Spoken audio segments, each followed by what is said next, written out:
আসসালামু আলাইকুম রহমতুল্লাহি ওবরকাতুহু।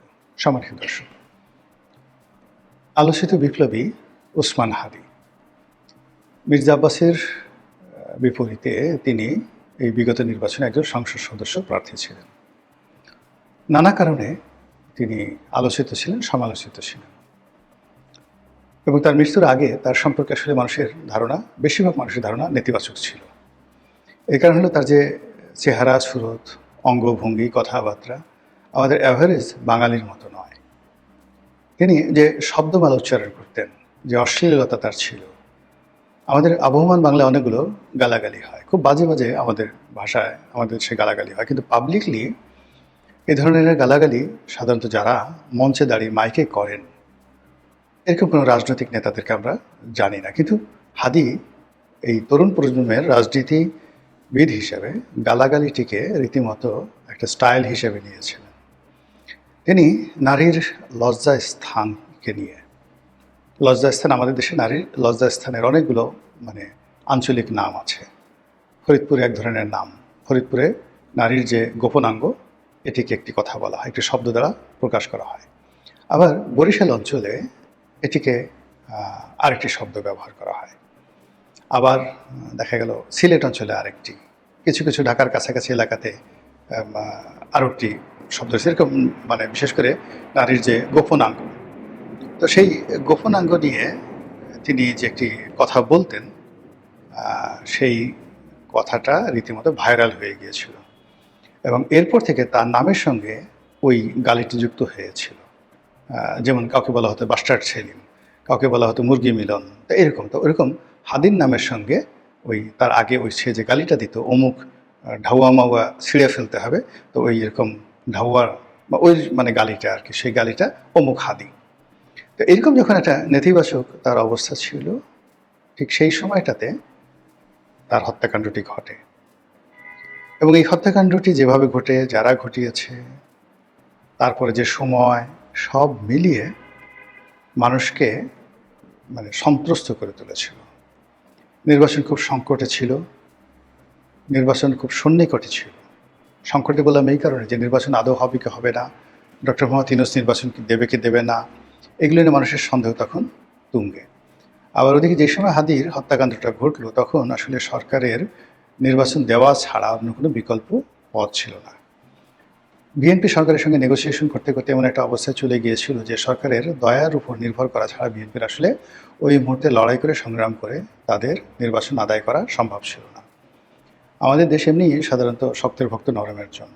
বিএনপি প্রথম দিকে মনে করেছিল যে হম্বিতম্বি করে, ভয়ভীতি দেখিয়ে ডক্টর মোহাম্মদ ইউনূসের কাছ থেকে নির্বাচন আদায় করা সম্ভব হবে। কিন্তু ঢাকা সিটি কর্পোরেশনের যে মেয়র পদে, প্রশাসক রূপে বা মেয়র রূপে ইশরাকের মনোনয়ন বা ইশরাকের নিয়োগ নিয়ে বিএনপি সর্বশক্তি নিয়োগ করেছে। কিন্তু সেই সর্বশক্তি নিয়োগ করার পর তারা ফেল করে তারা বুঝলো যে না, এটা হবে না, ডক্টর মোহাম্মদ ইউনূসের সঙ্গে একটা নেগোসিয়েশন করতেই হবে। এবং এরপর থেকে ডক্টর মোহাম্মদ ইউনূস, আলী রিয়াজ থেকে শুরু করে আসিফ নজরুল, অন্যান্য যারা আছে, রেজওয়ানা, বদিউল আলম মজুমদার, মনির হায়দার, যা বলেছে সব বিএনপি স্বীকার করে নিয়েছে। তো এরকম যখন একটা নেগোসিয়েশনের অবস্থা চলছিল, ঠিক সেই সময় সরকারের জন্য একটা বিপত্তি দেখা দিল যে বিএনপিকে তো ঠেকানো যাচ্ছে না, যা বলছে সবই বিএনপি ইয়েস করে দিচ্ছে। আপার হাউস ইয়েস, প্রধানমন্ত্রী 2 বারের বেশি নির্বাচন করতে পারবে না, ইয়েস। প্রধানমন্ত্রীর ক্ষমতা কমাবে, ইয়েস। রাষ্ট্রপতির ক্ষমতা বাড়াবে, ইয়েস। একই ব্যক্তি দলের সভাপতি প্রধানমন্ত্রী হতে পারবে না, সব ইয়েস। এবং এই কাজগুলো যখন হচ্ছিল, ঠিক সেই সময়টিতে ওসমান হাদির হত্যাকাণ্ড ঘটে। এবং যখন হত্যাকাণ্ড ঘটে, প্রথম 24 ঘন্টায় মানুষ ঠিক বুঝতে পারেনি, কিন্তু ধীরে ধীরে তাকে সুপারম্যান বানানো হয়। মিডিয়ার মাধ্যমে তার বিভিন্ন কোরিওগ্রাফি তুলে ধরা হয়, তারপর তাকে অতিমানব বানানো হয়। তার হত্যাকাণ্ডের পিছনে দেশি বিদেশি বিভিন্ন চক্রের হাত আছে, দিল্লির হাত আছে, আওয়ামী লীগের হাত আছে, এই কথা বলে মানুষকে উত্তেজিত করা হয়। ফলে মানুষ আবেগপ্রবণ হয়ে পড়ে এবং সেই আবেগপ্রবণ অবস্থায় মানুষের আবেগকে ধরে রাখার জন্য যে কাজটি সরকারের কর্তা ব্যক্তিরা খুব সুকৌশলে করেছে। প্রথমত যখন তাকে ঢাকা মেডিকেলে নেওয়া হয়, তখনই যিনি নিউরো সার্জন ছিলেন তিনি স্পষ্ট বলে দিলেন যে হাদি বাঁচবে না।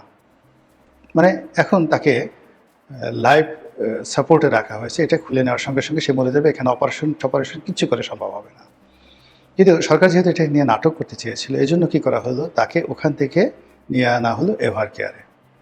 যখন এভার কেয়ার আনা হলো, সেই ঢাকা মেডিকেল কলেজের যারা ডাক্তার তারা তাদের কথায় দৃঢ়তা দেখালেন যে না, হি ইজ নো মোর, তার পক্ষে ফিরে আসা সম্ভব নয়, কিউর করা সম্ভব নয়, ইত্যাদি ইত্যাদি। তখন যদি মানে হাদি যেদিন মারা গেছেন ওই দিনই যদি স্বীকার করে নেওয়া হতো, বলা হতো, তাহলে এই আবেগটা তৈরি হতো না। এরপরে তাকে আবেগ সৃষ্টি করার জন্য আবার এয়ার অ্যাম্বুলেন্স করে সিঙ্গাপুরে পাঠানো হলো। সিঙ্গাপুরে পাঠানো হলো। এরপরে সিঙ্গাপুরে গিয়ে খবর দেওয়া হলো যে সে কথা বলার চেষ্টা করছে, গেইন করছে, ইত্যাদি ইত্যাদি। মানুষ আবার আবেগপ্রবণ হয়ে গেল। এরপর কদিন পরে বলা হলো সে মারা গেছে, তার লাশ আনা হবে এবং সেই লাশ সংসদ ভবনের দক্ষিণ প্লাজায় সেখানে জানাজা হবে, বা সংসদ ভবনের সামনে মানিক পীর এভিনিউতে জানাজা হবে। সমস্ত মানুষ ঝাঁপিয়ে পড়লে এর মধ্যে কে বা কারা দাবি তুলল যে যেহেতু ওসমান হাদি বিদ্রোহী কবিতা আবৃত্তি করেছিল, কাজেই তাকে বিদ্রোহী কবির পাশে দাফন করতে হবে। আবেগ এমন একটা পর্যায়ে, মব এমন একটা পর্যায়ে যে এর বিরুদ্ধে তখন সিন্ডিকেট থেকে শুরু করে ঢাকা বিশ্ববিদ্যালয়ের যারা হর্তাকর্তা, একটা টু শব্দ করবেন, এই শক্তি সামর্থ্য কারো ছিল না। ফলে কী হলো, ঢাকা বিশ্ববিদ্যালয়ের ওই চত্বরে, যেখানে মূলত অন্য কাউকে দাফন কাফন করার ব্যাপারে ঢাকা বিশ্ববিদ্যালয় সিন্ডিকেট সিদ্ধান্ত নিয়েছিল যে এখানে আর কাউকে দাফন কাফন করা হবে না, সেখানে হাদির সমাধি রচিত হলো। এরপর হাদির এই মৃত্যুর বিচার চাই, আগে বিচার তারপর ইলেকশন, আগে বিচার তারপর ইলেকশন, এটা নিয়ে মাঠ গরম করার চেষ্টা করা হলো এবং শেষ পর্যন্ত আসলে এই নাটকগুলো হলো না, চললো না। তারপরে এই হত্যাকাণ্ডের সঙ্গে বিভিন্ন বাহিনী জড়িত, তারপরে এই হত্যাকাণ্ডের সঙ্গে আওয়ামী লীগ জড়িত, নানা রকম ন্যারেটিভ তৈরি করা হলো, তাও চললো না এবং ধীরে ধীরে ধীরে ধীরে বিষয়টা স্তমিত হতে থাকলো। এরপরে পাতার আড়ালে আবডালে, গাছের আড়ালে আবডালে, পর্দার আড়ালে আবডালে হাদির হত্যাকাণ্ড নিয়ে নানা রকম কুৎসা, নানা রকম কথা, নানা রকম সন্দেহ, অবিশ্বাস দানা বাঁধল। বিশেষ করে সরকার যখন হাদির পরিবারকে পুনর্বাসনের নামে অতিরিক্ত আন্তরিকতা দেখানো শুরু করল, যখন একটার পর একটা সুযোগ সুবিধা দেওয়া শুরু করলো, হাদির ভাইকে লন্ডনে চাকরি দিতে হবে, তার পরিবারকে 1 কোটি টাকা দিতে হবে বা কয়েক কোটি টাকা দিতে হবে, তারপরে তাদেরকে আবার ঢাকাতে ফ্ল্যাট দিতে হবে, এই জিনিসগুলো যখন অতিরিক্ত হচ্ছিল, তখনই সবাই ধারণা করছিল ডাল মেকুস কালা হায়। এনিওয়ে, হাদির যে হত্যাকারী, সে হত্যাকারীর ভিডিও ফুটেজ পাওয়া গেছে, তার যে অপকর্মের যে দৃশ্য, সেই দৃশ্য পাওয়া গেছে, তার পালিয়ে যাওয়ার গতিপথ সঙ্গে সঙ্গে জানা গেছে এবং সর্বশেষ বিএনপি সরকার ক্ষমতায় আসার পরে এই হত্যাকারী সেখানে ধরা পড়েছে। সে এখন রিমান্ডে আছে, ভারত সরকারের কাছে জবানবন্দি দিচ্ছে। আর তার সঙ্গে দেখা করার জন্য, তার জবানবন্দি গ্রহণ করার জন্য ডিপ্লোম্যাটিক অ্যাক্সেস বাংলাদেশ সরকার ভারতের কাছে চাচ্ছে, এখন পর্যন্ত সেটা মিলেনি। এখন প্রশ্ন হলো যে এই যে ভারতের কাছে যে ধরা পড়লো হত্যাকারী, সেখানে সে যে জবানবন্দি, সেটা কি ভারতের ইচ্ছায় দেবে না নিজের ইচ্ছায় দেবে, সে সত্য দেবে না অভিনয় করবে? আবার তাকে কি বাংলাদেশের বন্দি বিনিময় যে চুক্তি হয়েছে, সেই চুক্তি অনুযায়ী তাকে বাংলাদেশে ফেরত পাঠাবে? বাংলাদেশে ফেরত আনার পরে বর্তমান সরকার কি ন্যায়পরায়ণতার ভিত্তিতে তাকে জিজ্ঞাসাবাদ করবে, সত্য উদ্ঘাটন করার চেষ্টা করবে, নাকি জজ মিয়া নাটক করবে, নাকি এখানে অনেককে ফাঁসানোর চেষ্টা করবে?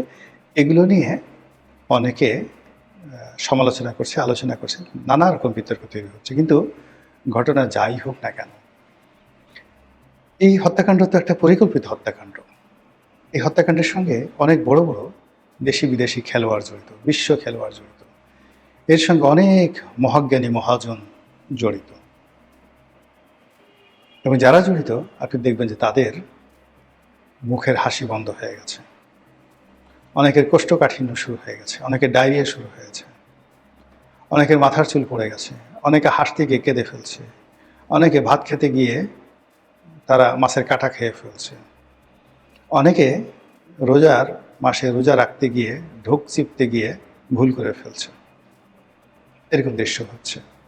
এরকম মহাজ্ঞানী মহাজন, তারপরে দেশি খেলোয়াড়, বিশ্ব খেলোয়াড় ছাড়াও অনেক 17 মাসে আমরা ভণ্ডদেরকে দেখেছি।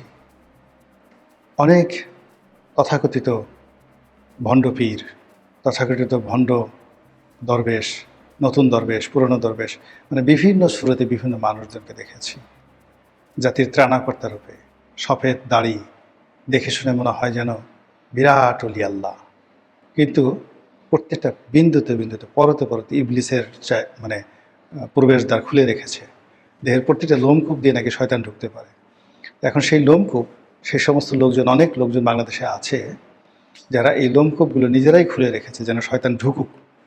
শয়তান ঢুকলে তাদের ভালো লাগে, তাদের শরীরের মধ্যে সুরসুরি তৈরি হয়, একটা উদ্দীপনা তৈরি হয়। এই যেমন গাঁজা বিরুদ্ধে অভিযান চলছে, তো এক গাঁজারুকে ধরা হয়েছে, জিজ্ঞাসা করছে তুমি গাঁজা খাও কেন? বলে গাঁজা খেলে আমার ঘুম আসে, আমার ভালো লাগে, তাই আমি গাঁজা খাই। তদ্রুপ বাংলাদেশে অনেক দুষ্ট প্রকৃতির লোক আছে যারা মনে করে যে শয়তান যদি তাদের কাছে না আসে তাদের কান্নাকাটি শুরু হয়ে যায়। শয়তানের সাথে তাদের এমন দোস্তি, তাদের পরতে পরতে শরীরের পশমের গোড়া দিয়ে যত বেশি শয়তান ঢুকবে তত বেশি তাদের আনন্দ হবে। এবং গত 17 মাসে এরকম মানুষরূপী শয়তানদের আনন্দ উল্লাস আপনারা অনেক দেখেছেন। হাদি হত্যাকারী ধরা পড়েছে, এই সংবাদের পরে এরকম অনেক মানুষরূপী ইবলিসের চেহারা দেখবেন যে নষ্ট হয়ে গেছে, জৌলুস বন্ধ হয়ে গেছে, অনেকের কাপড় চোপড় নষ্ট হয়ে গেছে, অনেকের মুখোশ উন্মোচন হয়ে যাবে, এই ভয় তাদেরকে পেয়ে বসেছে। মহান আল্লাহ আমাদের সবাইকে হেদায়েত দান করুন এবং হেফাজত করুন। আসসালামু আলাইকুম ওয়া রাহমাতুল্লাহি ওয়া বারাকাতুহু।